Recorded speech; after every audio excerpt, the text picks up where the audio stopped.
Bismillahirrahmanirrahim. Assalamu alaikum warahmatullahi wabarakatuh. Sayyid Sharik Waqar with his YouTube channel program, Role of Audit in Pandemic Times. Today we have available Mr. Saad Manyar, very distinguished guest from Crow and Mac, Chartered Accountant and Business Consultancy. Saad Manyar is the senior partner with this consultancy, which has a global network across the board. He also working as chairman of ACCA Member Advisory Committee in UAE and as educational instructor at Professional Learning Institution, FinPlan, HB International Education. Let's start the conversation with him. Sasab, how you look this external audit function in this pandemic time? Right now, everything is changing, and professionals are forced to work from home, and use of technology, digitalization, automation is very extensively in focus. So, what do you think? What really significant changes are coming in audit function? Please, over to you. Yes, there has been no doubt significant changes in the way we do audit, and particularly more so it has been challenging working from home in the case where our clients were not prepared to do a digital delivery of the documentation, whatever we would want for performing our audit. So this has been very challenging overall. Even though we are prepared to do a digital delivery, we are using Caseware as a technology tool to perform our audits. But many of our clients who have struggled to provide the relevant information. Now, more so as time passes, it will become more challenging. Most of the clients we have here have a year end of December. So the COVID implication and its assessment was not so much of a concern, as we can do away with just a disclosure in the financial statements because of its post balance sheet nature. But now that many companies who would have the year end of March and June have come into play, and their year end stock counting and all those things taking effect, which is very, very difficult to substantiate. So in overall, we have seen that the stock counting and certain citing of the documentation has also been very challenging. You have so many critical areas. What do you think in planning, risk identification and assessment? What really troubles and what really challenges you are facing in this area of the audit? Can you brief us about this? Yeah. So the planning is the most important aspect within the audit. If we don't plan, then we are planning to fail. So this is with this importance in mind, we have to have a team meeting and the risk assessment, the ISA 315 standards. Based on that, we perform the risk assessment. And the critical element of the risk assessment phase was given. We have to give due importance to the IT environment because of the business continuity and the nature of its reliance at this point in time. So for the also for the professional judgment element needs to be taken care of. There are two aspects in the professional judgment which is required as a part of even at the planning stage, is we have to make an informed decision, and we have to apply the knowledge, skills, and competencies that we have acquired in the process of our experience. So it is absolutely important that we do the risk assessment, and this risk assessment should focus more on the significant risk. And in this COVID environment, the liquidity risk have been the major part of our focus for the audits. Right. Now, right now, if we try to understanding the entity and its environment, because in COVID-19 is on daily basis there is strategy and environment and business strategy is totally changing. So how you would cope with it? This materiality point of view, this control point of view, how you cope with it in current circumstances? Because now the strategies are, as I observe there, the strategies are very much changing, daily changing. You have a 5-year plan, pre-COVID plan there, but now it's total alteration, total alteration. What do you think about it? Yeah, yeah, we don't know what's going to happen tomorrow, and this brings the big question mark on the continuity of the business and the impact on the going concern assumptions. So we have to show our professional skepticism in when we are developing the plan, and even when we are collecting the evidence and reviewing the documents. The thing about the COVID-19 situation is that we cannot completely rely on the information what was shared to us by the clients. For one simple reason that the client, whenever we ask a question, the client would have a buy-in of the time, and they can prepare any documents that we may ask them, or they can modify the documents because we have to just see them at the site. And we have to just cite them over the technology like the Zooms and the Teams and all that. So it is very important that we demonstrate our professional skepticism in order to discharge our obligation as an auditor, because the public at large is relying on the financial statements, especially the investors, the banks, who are relying on the audit of the financial statements to make their decision. So we have to be very critical about any of these kind of aspect in our planning. So do you think the risk of fraud, the element of fraud, because you don't have enough time, there is a travel limitation in travel, and the verification of physical evidence as might be minimized in future, or current in situation that people are forced to work from home and working through, and all the meetings are happening through Zoom there. So do you think the risk of fraud is being more in such a type of situation? Yes, certainly. The risk of fraud has always been very high, and we have the history has shown that the fraud happens every day.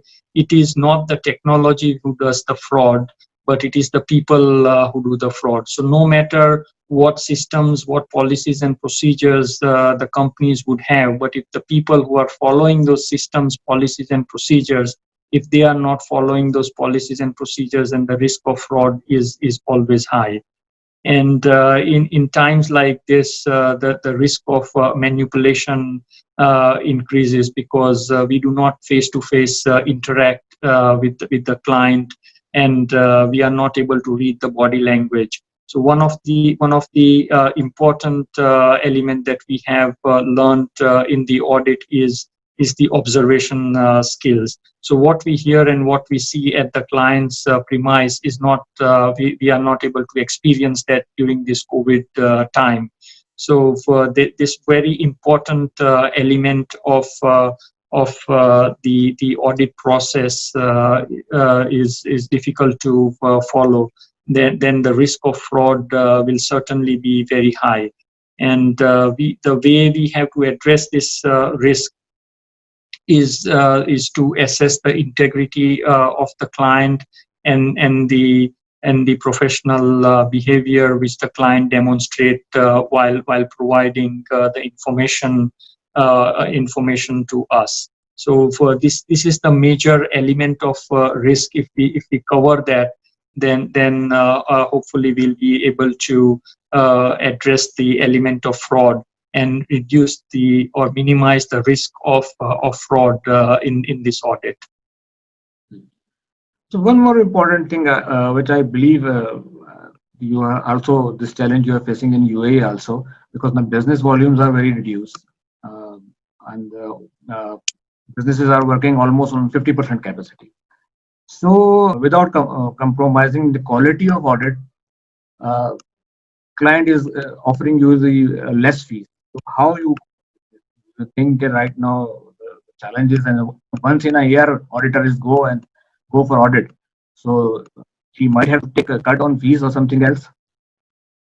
What do you think? Without Yes, compromising the quality of the work, because yes, people are of thinking course, you're the doing the things quality of wrong. the work. Yes, the quality of the work is directly related to the fees also. We understand that. And this has been very challenging. The other day, I was just having the discussion with some of the IAASB board members, and they were sharing the similar thoughts that the clients are challenging the auditors to reduce the fee in such a time. How can auditor maintain the same level of quality? In fact, based on my experience, what I can say is that the technology which we were not using it earlier, even though they were available, like the Zooms and MS Teams and Power BI and Tableau, have beautifully come into the play, and we are using these kind of technologies to our advantage by doing the advanced analytical procedures, and that has brought in a lot of efficiency in our work. And also for the staff were able to for deliver the better quality of the services, and they have also kind of understood the importance of the quality which needs to be maintained. So for overall, I think the technology has played a very pivotal role in maintaining the quality of the audit. There has been pressure on the fees, but with the little convincing explanation and the justification, the clients more or less have retained the fees. However, some clients who were really struggling, so we as an auditor also have to show a gesture and reduce the fee by 5 or 10%. And hopefully after the post-COVID situation, when things improve, we'll be able to go back to our earlier fees, and therefore a little cut at this stage is the kind of the C corporate social responsibility that we need to fulfill towards all our clients and the society at large. Lovely. Actually, regarding one of the very important tools, this is audit evidence. And in COVID-19 has resulted in many challenges for auditors to obtaining sufficient appropriate audit evidence. Travel restrictions are there, may have impacted physical access, attending inventory counts, and to obtain the physical vouchers there, to because auditor want to see physically everything there. So how you cope this problem, these challenges? Because right now, what I see, there's like clients are demanding that all the source document must be available in the system, and they have to provide there. But these certain type of tasks they are given to us, and they're asking us, all the source documents should be transferred to archive in the ERP system. How you cope this challenge? So there are two things when it comes to audit evidence. Firstly, it has to be reliable, and secondly, it has to be relevant. So the reliability aspect is very important. Now, how do we ensure that the information with the client is sharing is reliable, because we are not able to see the original documentation? So in this case, the analytical procedures were extensively used, whereas the previous year comparative and the previous trend of the client were seen to confirm and validate certain informations. The technological tools like Power BI were used to throw out the exceptions in the the financial statements, and thereby allowing us to focus on the exceptional items that we have seen in the books of the clients. So this is something that we have seen that it has been very beneficial, and this has also brought a lot of efficiency in our audits. Sir, very important. Thank you very much. But it's a very important question about inventory count, because mostly the factory locations are very far away areas. So how you handle this? It's, the countries like Pakistan, the head office in Karachi and the factory location somewhere in Hyderabad and Nuriabad about 200 kilometers away. So in such situation, when the traveling is restricted, so the physical verification of inventory, I think it's not possible on Zoom. Put some light on it. How to handle this? Yes, of course, the physical count of the inventory has been the real challenge. But again, when we receive the physical inventory count, we compare it with the previous year and see what was it last year. So basically, the analysis we do, and then what we do is we track the location via the technology where it is that the warehouse belongs to the client, and then we kind of have to place the reliance on the technology whereby the client is counting, and we are observing that count over this Zoom or the MS Teams call. So this is what we have been doing. However, a very important element of the inventory count is also the validation of the ownership of those assets. So how do we know that the inventory what the client is counting belongs to them? Because they may move the inventory in and out, or from one room to the another room, the same inventory they can move and show it to us. So thereby accumulating the inventory count. So we have asked the clients to share us the live photos of the inventories, and we have placed the reliance on those inventory counts like that. The another very important thing and the procedure that we performed was to assess the integrity of the client. So we have developed a tool whereby we ask the client the series of questions, and then we kind of cross-validate that with the information that we have gathered from the client during the previous years, if they were the existing clients. So these procedures allowed us to ensure the consistency of the information that was shared by the client. But for the new clients who we were doing the audit for the first year, really it has been a real challenge.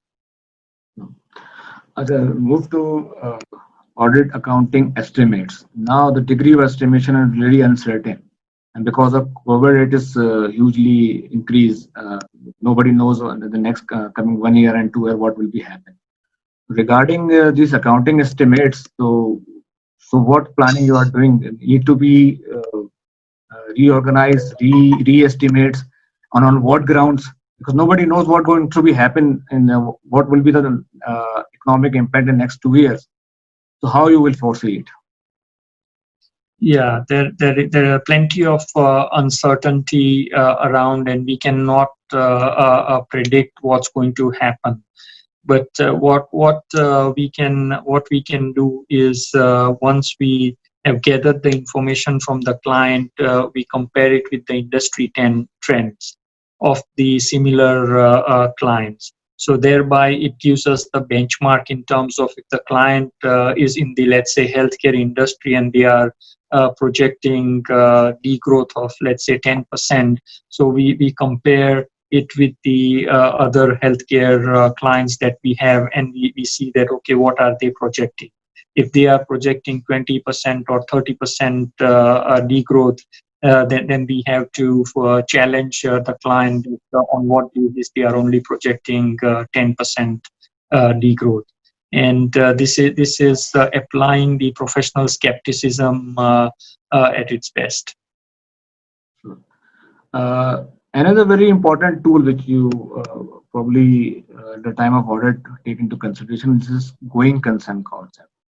So how will you ensure this? The same thing is there. The economic situation is pretty uncertain. To which date you're supposed to do at the date of at the end of balance sheet you try to realize the going concern concept, or you further estimate for such for 3 years more. How you consider this going concern? Yeah, this is ISA 570 standards, which requires us to gather sufficient and appropriate audit evidence for us to conclude on the going concern aspect. Now, there are a few things that we need to be mindful of. Of course, we are issuing our opinion on the balance sheet as at 31st of December or 31st of March, whatever their year end is. But we are signing the financials post that post the balance sheet date. So we have to also ensure that the post balance sheet, let's say the COVID implications, we have to consider and see whether the client is able to sustain the impact of the COVID, and he will be able to continue in the business for the foreseeable future. And we have to challenge the management assumptions on this. And of course, the earlier question you asked about the assumptions and estimations also needs to be challenged. So overall, the assessment of the going concern is to be done as at the time when we are signing the report, audit report. Also, hand in hand, the another standards that is ISA 550, that is the subsequent event standards. Also, we need to stress on that, and importantly, cover that standard before we sign our opinion. Right.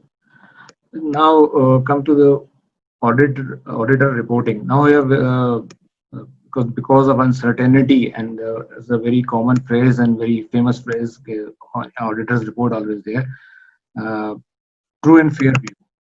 Now all the supports evidences, how much you taken reliance on it, and how will you issue the report, because in the next 1 or 2 months all the estimates, all the judgments went wrong, something has happened very disastrous, then what will be the opinion of auditors? How they safeguard that? It could be a big threat on them. So based on our assessment of the risk, we kind of plan that what are the necessary disclosures we need to have in the financial statements.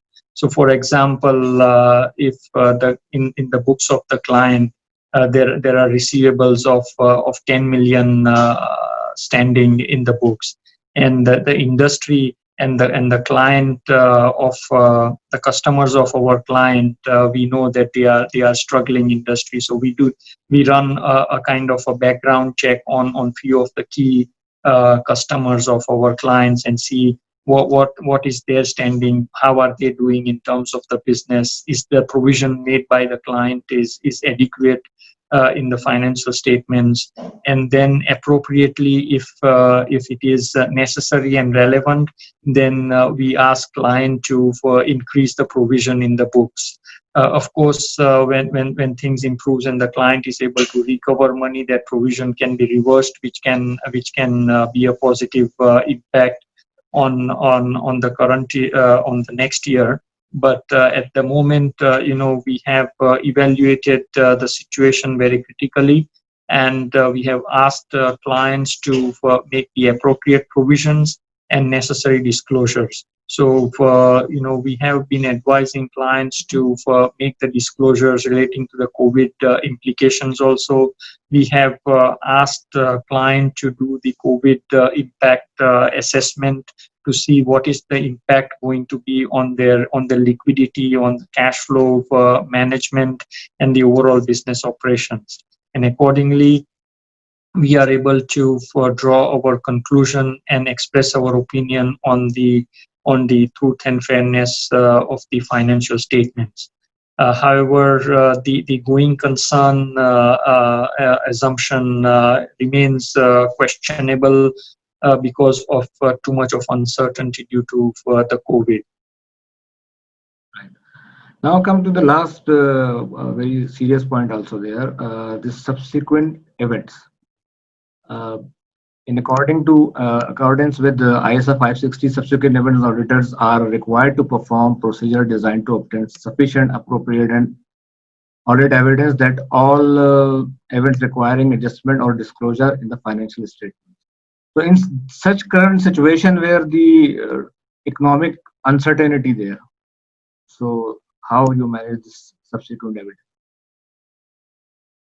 Yeah, so with regards to the subsequent event, this particular standards, it is the post-balance sheet event standards. So we have to see that the event happened during the before the balance sheet date or after the balance sheet date.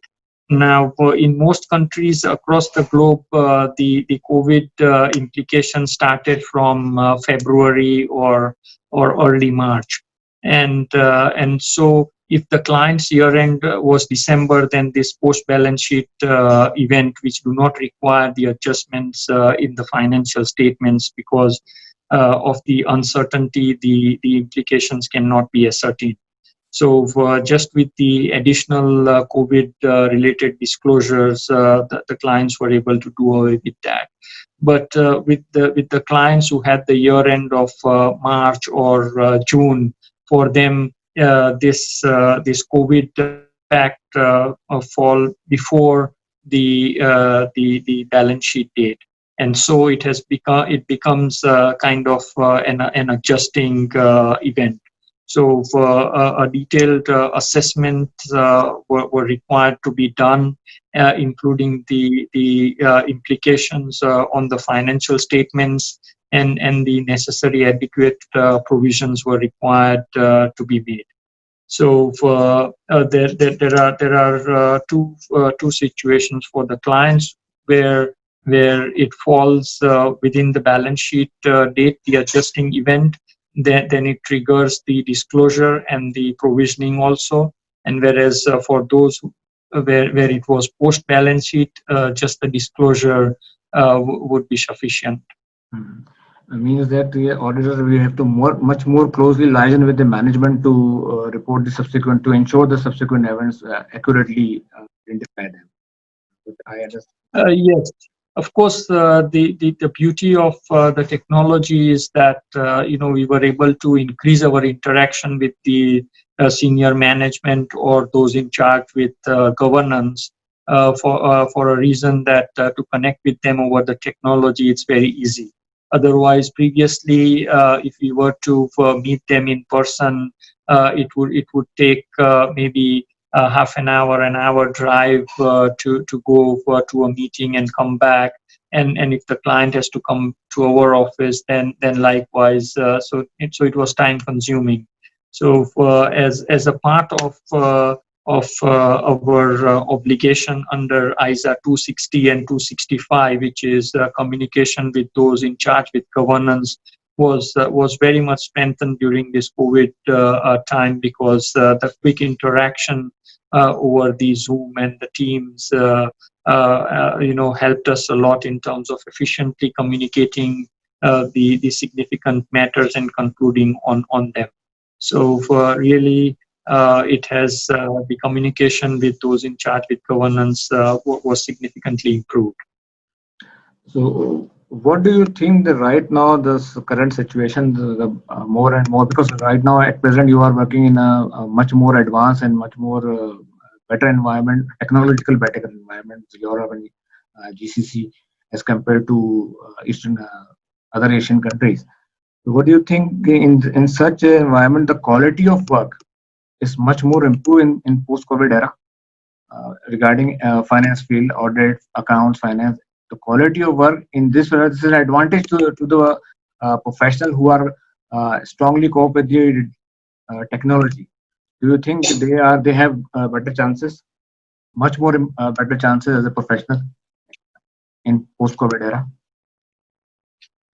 Yes, the focus has been there from the staff also, because of the COVID situation. The market opportunities have dried up, so the staff were able to focus on the job more than before, and they were able to deliver the better quality of the output and more efficiently.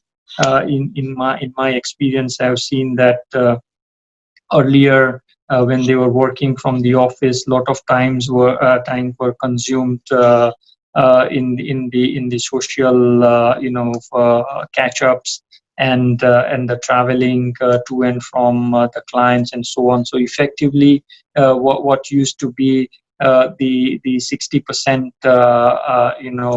utilization of their day's time increased to almost 90-95% utilization of their time.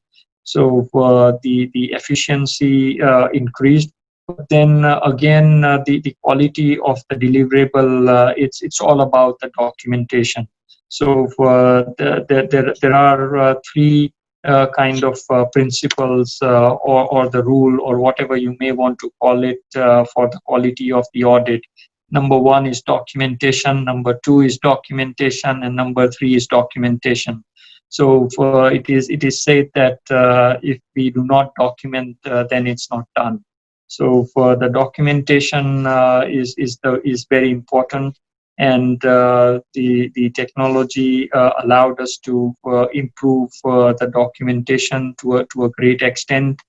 However, like we discussed earlier, the reliability of the information that we have gathered, we have to be skeptical on them, and provided we have the questioning mind, and we perform the critical analysis of the information that we have gathered, we were able to satisfactorily improve the quality of our deliverables. So, right now, what do you think what advice you can give? Because I know you are giving lectures on so many international forums, also an advisory board of ACCA members. So, what do you think the newcomers have to adopt new skill? What new skills they have to adopt to cope the challenges of COVID-19 in the field of audit and accounts and finance? Yes, first and foremost, they have to, practice ethically. So they should not compromise on the ethical values. That is the integrity, objectivity, professional competency, and due care, confidentiality, and the professional behaviors. So these five core principles of ethics, they should enhance their knowledge and the practice of these ethical skills. Number two, it's the digital awareness, how the digital is going to impact on the audit or on the overall business operations, has to be very critically evaluated. And for that reason, the knowledge knowledge needs to be enhanced. So for myself also, even during this COVID time, I took the opportunity to do a certificate course on digital innovation in finance, and I can vouch for it. Certainly, it has increased my knowledge and skills. The digital is the future, and the kind of blockchain technology which we are seeing that it is evolving. is going to be the future. And understanding the technology and the blockchain technology is absolutely important. And this is how the audits will be done in the future. The manual paperwork and all that will go away. So the auditors need to improve their digital skills, certainly. One very important thing you emphasize about documentation. Now, do you think in this digitalized, rather to say virtual economy, the time has come out for paperless environment, a paperless transaction? Because 25 or 30 years back, we study about this paperless transaction, but not 100%, yet not 100% implemented across the globe, I guess. So do you think this time has come out? Yes, certainly. I mean, we have been doing the audits in the paperless environment for the past a few years now, as we adopted the Caseware technology to perform the audit. So all our work papers are digitally documented. So we do not have any papers for working papers for our audits in the physical form. So likewise, depending on the industry, it will take time to get into the digital environment, but certain industries are more advanced and more adaptive to the technologies, whereas certain still will take time.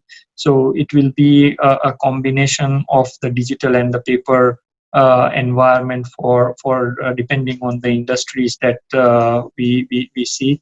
But for the audit profession, certainly many of the top 10 or top 20 firms or the networks have adopted this digital technology, and this has significantly enhanced the overall quality and the efficiency in the audit. So one, I think right now in this present time, the world is connecting very quickly to each other through different sources. I'm meeting on the Zoom meetings through there. So regarding the cross-border business, everybody now is focused on to cut down their costs, because cost consciousness are very there, business are reduced. So the cost consciousness is now become a very important factor. So what do you think the cross-border business regarding audit and accounts and finance field, like that from India or Pakistan, get business, online business there to perform duties, perform the account and finance function, audit function. Do you think it will improve in post-COVID era? Yes, this will increase. So for some of the audit work in the more advanced countries where the cost of employing the talent is very high, will shift to the countries where the cost of for acquiring the talent is very less. So for example, if we are sitting in Dubai and if we have to do the audit, currently we have to employ the people at a higher salary. So for maybe the audit firms will think about saving some costs so that they can offer the value for money to their clients, and also improve their performance as a firm. So yes, certainly this trend is likely to increase going forward. Some of the bigger firms, especially the big fours, have been practicing that model for some times. But hopefully now for the mid-sized firm and the smaller firms will follow the trend. And you are a ACC also, definitely study about costing. What do you think cost accounting can play more vital role in this post-COVID era? Because the cost consciousness is now everywhere. So the role of cost accounting, yes, the cost will automatically reduce also. So if I can give my own example, for in these 4 or 5 months, we have been more or less working from home, right? So that means that in this 4 or 5 months, normally I would have traveled to for a couple of countries for attending our global meetings and the board meetings and things like that. So we were able to do these meetings remotely. So number one, that the traveling cost was saved. The traveling time was saved, which we were effectively able to utilize in the billable hours here, working from home. So like that, the cost have been reduced also. So even for the trainings that we normally do, so we used to rent a room in the hotels and do the training physically face to face. But now in the past 3 or 4 months, we have been doing the training using the technology. So for the overall cost, whatever little bit, but it has reduced. And your earlier question was very apt that for the back office functions will move to the lower cost jurisdiction. So and also for the use of technology plays a very pivotal role. So for example, currently we use certain robotic process automation to prepare the bank confirmation letter. So once we have feed in the bank account details and the client details on the system, automatically when the year ends, at the click of a button, we can produce for thousands of bank confirmation letters, and which are automatically sent to the bank to confirm it to for us. So and including the authorization from the client. So this kind of thing saves a lot of time. Plus, not only the bank confirmations are sent automatically to the banks, but they are also being placed directly in the client's file. So thereby improving the quality and the quality of the documentation. What just this is the other than the theoretical question of audit point of view. In the twilight of my 25 years career, the which I saw there, the operation is the business operation uh, are not properly translated into the numbers, especially cost audit point of view. Because audit, financial audit is basically for the compliance point of view. From the cost audit point of view, sometimes I see there is a lot of problem is there. Uh, the unit of selling units are different and production units are different. In like a glass industry, I saw there the selling unit in per piece and production units in kg or tons. So there are very significant problems that arise. Do you think how we cope such type of problems and the importance of cost audit if the cost accountant uh, uh, they will provide some more function with the uh, strategic audit, financial audit.